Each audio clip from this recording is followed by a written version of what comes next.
આજે હું એક એવી વસ્તુ વિશે વાત કરવા માંગુ છું કે જે હું માનું છું કે દરેક ક્ષેત્રમાં સફળતાની ચાવી છે. તો આપણે અત્યારે એબીસીડી તો શીખી ગયા છે. આમાંથી કોઈ મને કહેશે કે આ સિવાય એબીસીડી સિવાય સફળતાની ચાવી બીજી કઈ હોઈ શકે? આન્સર સાચો ખોટો કોઈ પણ આપી શકો, ખાલી આન્સર આપો કે સફળતાની ચાવી બીજી કઈ હોઈ શકે? કોશિશ, યસ. બીજું કોઈ? પ્રયત્ન, યસ. હજી કોઈ? વિશ્વાસ આવી ગયું છે. એટલે મારે હવે એ સિવાયની એબીસીડી સિવાયની ઈની વાત કરવી છે. તો બીજો કોઈ આન્સર? મહેનત, યસ. સરસ. હજી કોઈ? પ્રયત્ન, યસ. તો આજે મારે વાત કરવાની છે કોશિશ, પ્રયત્ન, મહેનત, એફર્ટ્સ. કોઈ પણ ક્ષેત્રમાં સફળતા મેળવવા માટે કોશિશ, પ્રયત્ન, મહેનત, એફર્ટ્સ કરવા ખૂબ જ જરૂર છે. આમાંથી કોઈ એવું છે કે જે ગરીબ હોય અને પૈસા કમાવા માટે મહેનત ન કરતા હોય? છે કોઈ એવું? કરો છો ને મહેનત. આમાંથી કોઈ એવું છે કે જે બીમાર છે ને સાજા થવા માટે પ્રયત્ન ન કરતા હોય? છે કોઈ એવું? યસ ઓર નો? નહીં. મતલબમાં કોઈ પણ ક્ષેત્રમાં સફળતા મેળવવા માટે કોશિશ, પ્રયત્ન, મહેનત કરવી ખૂબ જ જરૂરી છે.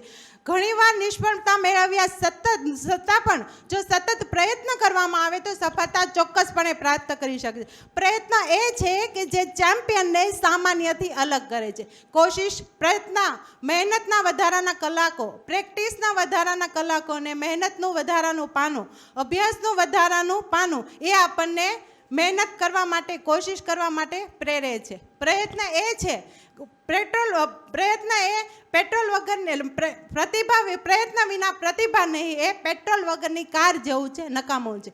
પ્રયત્ન એ છે કે જે આપણા સપનાઓને સાકાર કરવા માટે પ્રોત્સાહિત કરે છે, પ્રેરે છે. લહેરો સે ડરકર નૌકા પાર નહીં હોતી, કોશિશ કરને વાलों की कभी हार नहीं होती. नन्ही सी चींटी दाना लेकर चढ़ती है, चढ़ती दीवारों पर 100 बार बिखरती है. मन का विश्वास रगों में साहस भरता है, गिरकर गिरना, चढ़कर गिरकर चढ़ना न अखरता है. आखिर मेहनत उसकी बेकार नहीं होती, क्योंकि कोशिश करने वालों की हार नहीं होती. આપણે આપણા જીવનમાં એવી ઘણી વ્યક્તિઓ જોઈ છે કે જેણે ઘણી અસફળતા મેળવ્યા પછી પણ સફળ થયા છે. એમાંની એક વ્યક્તિ છે ડૉક્ટર ગણેશ બારૈયા. ભાવનગર જિલ્લાના તળાજા તાલુકાના નાનકડા એવા ગામના વતની ડૉક્ટર ગણેશ બારૈયા કે જેમની હાઇટ છે માત્ર 3 ફૂટ અને વજન 14 કિલો. જો વજન વધે તો 15 કિલો થાય અને ઘટે તો 13 કિલો. પરંતુ ભણવામાં ખૂબ જ હોશિયાર. ધોરણ 10ની અંદર ખૂબ જ સારી ટકાવારી સાથે પાસ થયા અને ધોરણ 11માં એ ગ્રુપમાં, સાયન્સમાં એ ગ્રુપમાં એડમિશન લીધું. પરંતુ જ્યારે શિક્ષકો અને સંચાલકે જોયું કે આ બાળક તો ખૂબ હોશિયાર છે, એટલે એમને પિતાને કહ્યું કે આ તમારો બાળક ભણવામાં ખૂબ હોશિયાર છે, એ ગ્રુપનો નહીં પરંતુ બી ગ્રુપનો વિદ્યાર્થી છે. ત્યારે એમના પિતાએ કહ્યું કે આની હાઇટ તો જો 3 ફૂટ છે, એને હું ડૉક્ટર બનાવીને શું કરીશ? જો એન્જિનિયર બનશે તો ઘરના કંઈક તો કામમાં મદદરૂપ થશે.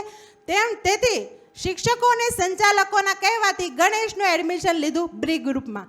12 સાયન્સના અંદર ખૂબ જ સારી ટકાવારી સાથે પાસ થયા.